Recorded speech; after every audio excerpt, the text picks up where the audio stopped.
Alléluia, falmerabanondray izay tao amin'ny fiangonana Kristy Ambasiny Madagasikara amin'ity zoma fahavalo ambin'ny folo ny volana Jolay ity amin'ny fifaliana indray no izarainay ianao ny rapsodiny famarinana androany izay mitondra loha hevitra hoe ny fahasalaman'Andriamanitra Lovanao Amin'I Kristy. Tena Andriamanitra izay jerentsika dia ao amin'ny jaona fahatelo toko voalohany andiny faharoa dia milaza hoe ry malala mangataka aho mba ambinana sy ho salama amin'ny zavatra rehetra anehinao tahaka izay nanambinana ny fananao ihany. Ny fanazavana lelan'Andriamanitra hoe matetika loatra dia misy olona mahita ny tenany ao anatin'ny fandriky ny aretina sy ny olana ara-pahasalamana miverimberina. Herinandro izy ireo any amin'ny hopitaly. Ny manaraka dia any amin'ny fivarotana fanafody, mitady fanafody ho an'ny aretina ary ny aretina hafa koa. Tsy tokony hiainana izany ianao anefa. Amin'ny mahazanak'Andriamanitra anao, aza vela ho tonga eo amin'ny fiainanao izany.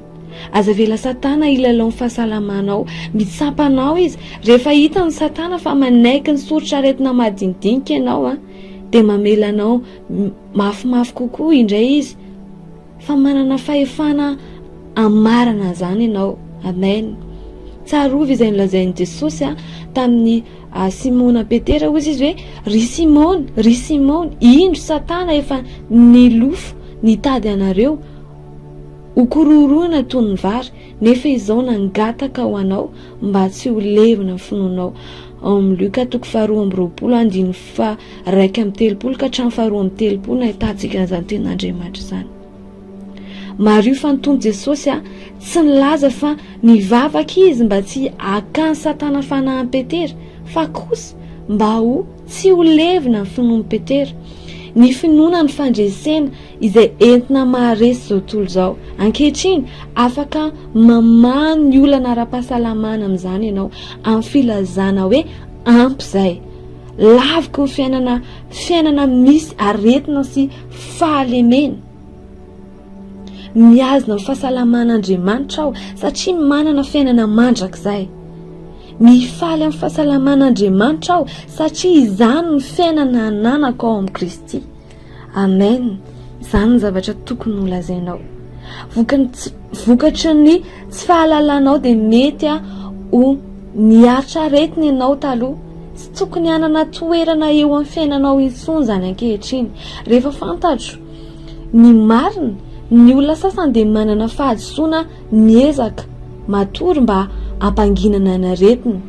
Saingy tsy izany ny fomba azo hodiana fanina ny fanaintainana na ny tsy fahazahoana aina amin'ny fanantenana fa ny fakana aina kely dia ampitsahatra izany. Tsia aza manana fanantenana mihitsy hoe rehefa mankaina kely ianao dia angina ny fanaintainana. Ampiasao ny teninao feno finoana hamonoana azy. Amen. Tsaro fa finoana no fandresena izay entina maharesy izao tontolo izao. Tsy ireo zavatra mandreraka alefany eo anatin'izany aretina izany. Ny rofy ny fanaintainana ary ny ezana rehetra. Ary ianao dia tokony anambara foana ny finoana. Mampiasa teny. Ny vavanao no fitaovana ifehezanao izany. Ampiasao izany androanao ny aretina. Ampiasao izany mba hanesorana ny fahalemena, ny fivitosana na izay tsy mety amin'ny vatanao. Mitenena fahasalamana sy fiainana amin'ny tenanao. Ary afaka maka aina ianao avy eo. Ataovy azo antoka fa ny teninao no mampitoetra ny fandresenao. Nomen'Andriamanitra hery ianao hifehy toe-javatra iainanao amin'ny alalan'ny fanambarana. Manambara fiainana sy fahasalamana ary fandresena mandrakariva. Amen. Amen. Mino fa fantatrao ankehitriny hoe inona zavatra tokony ataonao. Mino fa nandray zavatra ianao tamin'ny tenan'Andriamanitra tao. Mino fa fantatrao hoe ny tenenao amin'ny aretina, didio ny aretina aza vela anjaka amin'ny fiainanao, aza mihaino aretina intsony fa fanananao fahefana. Amin'izao fotoana izao